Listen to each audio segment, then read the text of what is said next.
Qu'est-ce que je pense des masculinistes qui veulent revenir à la période où la femme était soumise, n'avait aucun pouvoir décisionnel, aucun bien matériel à elle. Tant pis pour des gens qui veulent vivre dans le passé, hein. Je lui dirais que soit elle se choisit, elle, et dans ce cas-là, il faudra du courage, soit elle choisit la paix des ménages, on ne dit pas ça pour rien d'ailleurs, hein. Soit elle choisit de se taire et il y a de fortes chances que son corps parle à sa place, qu'elle soit malade, qu'elle s'éteigne petit à petit. Et pour moi, j'ai envie de dire, c'est une vie gâchée. Ton métier, c'est d'aider les couples à se séparer. Est-ce que tu peux m'en dire un petit peu plus, parce que c'est curieux comme métier? Alors oui, j'aide les couples à se séparer. Pourquoi ? Parce que pour moi, c'est une évidence aujourd'hui qu'on va tous vivre à un moment donné une séparation.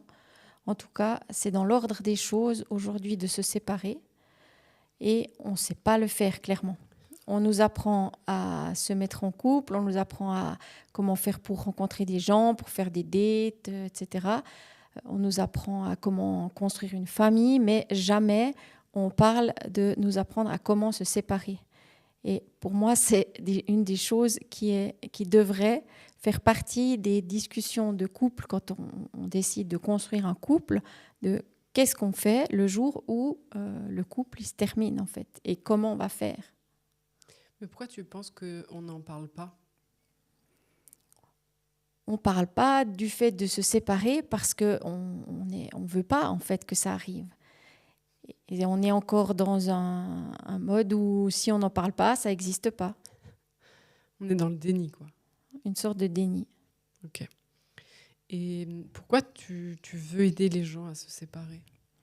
Alors j'aimerais aider les gens à se séparer parce que je pense qu'aujourd'hui, c'est les difficultés de séparation, c'est la cause de beaucoup de douleurs pour les gens qui se séparent et pour leurs enfants notamment aussi.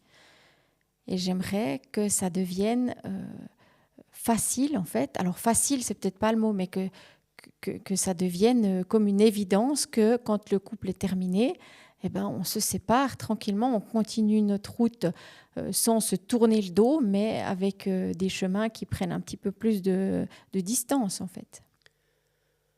Parce qu'en fait, on nous apprend beaucoup à se mettre en couple. Il y a plein de coachs séduction, même des formations pour pécho, pour faire son profil Tinder, etc.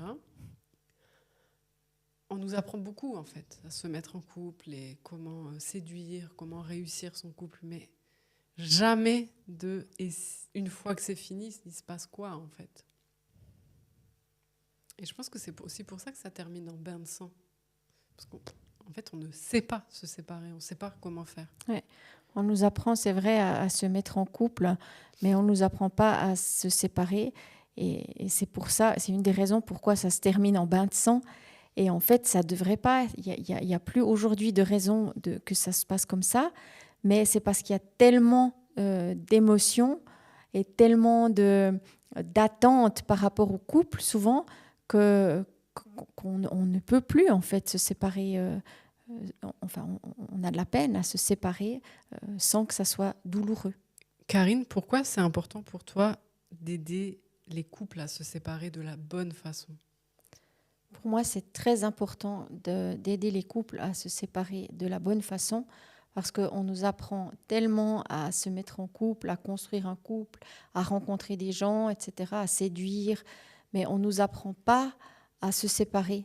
On n'en parle pas, c'est comme une sorte de déni de la société et on n'a pas les outils en fait. On n'a pas les connaissances, on n'a pas le cadre pour le faire bien, alors que pour moi, c'est un non-sens. En fait, aujourd'hui, on devrait tous pouvoir être capables de discerner quand le couple est fini et de savoir comment faire pour en sortir sans qu'il y ait des dégâts collatéraux énormes, sans qu'il y ait des dégâts collatéraux tout court. Et c'est ça que j'aimerais rendre plus accessible, en fait, que les gens puissent avoir les outils, que les gens puissent savoir quand prendre la décision, etc. Et justement, quelle serait la première étape pour se rapprocher de ça? Première étape, si tu veux savoir comment te séparer, je dirais, c'est déjà de savoir où tu en es dans le couple. Et si tu veux savoir où tu en es, eh ben, on peut en parler justement. Alors écris-moi ou prends un rendez-vous avec moi.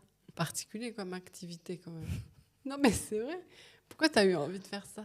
Pourquoi j'ai eu envie d'aider les couples à se séparer? Parce que je l'ai moi-même vécu et parce qu'à l'époque, on parle de ça il y a très longtemps, c'était déjà une évidence qu'il n'y avait aucune raison de ne pas pouvoir se séparer une fois que le couple était fini en fait. Et j'ai vu que c'était pas de loin pas dans les mœurs, que c'était pas le cas de tout le monde et que si on pouvait pas le faire de façon en étant autorisé en fait à le faire, eh ben ça finissait en bain de sang la plupart du temps avec beaucoup de dégâts collatéraux. Donc je trouve que ça devrait plus être une raison aujourd'hui. Surtout qu'en ce moment, enfin, tous les couples se séparent. Enfin, c'est un peu cliché de dire ça, mais en tout cas, comme on disait, tout va plus vite. C'est plus courant de rester aussi longtemps ensemble. Donc, c'est vrai que c'est tout simplement une nouvelle compétence à acquérir, peut-être.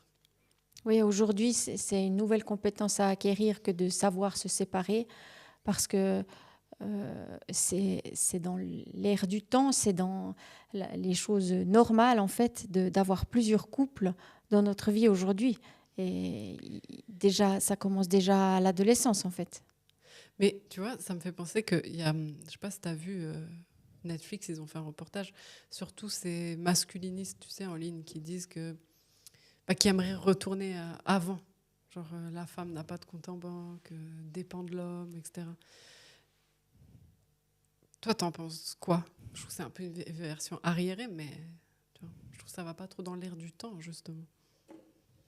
Oui, alors qu'est-ce que je pense des masculinistes qui veulent revenir à la période où la femme était soumise, n'avait aucun pouvoir décisionnel, aucun bien matériel à elle, etc. Alors, il y a des gens qui sont récessifs, régressifs, qui vivent dans le passé, il y en aura toujours, mais après, c'est pas aujourd'hui, c'est pas dans l'ère d'aujourd'hui.